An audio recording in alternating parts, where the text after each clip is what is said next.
বুঝছা এটা এটা মনে না যেতেও না তোমরা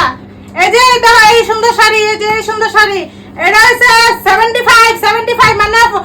70 টাকা 5 টাকা বুঝছো আর এটা হচ্ছে হলো তোমার 66 মানে দুইটা 6 টাকা আর কি দুইটা 6 মিলাইলে যেরকম হয় এটাই এত বুঝাই থাকতে না তুমি করে আয়া পরে দামাদামি করো এই দেখো গোলাপি কালার শাড়ি জানো তো মানুষ গোলাপি অনেক ট্রেন্ডিং চলতেছে গোলাপি কালার শাড়ি এটা 100 এটা দামি তো আছে 160 টাকা শাড়ি এটা এই যে গ্রিন কালার গ্রিন সবুজ কালারের শাড়ি পরলে চোখে একদম সুন্দর হয় এই যে দেখা কটন সিল্ক এটা হচ্ছে তোমার গিয়া পড়তেছে হলো 88 টাকা এই যে এই যে এই যে এই তো হয় এই আছে এটা বেনারসি এটা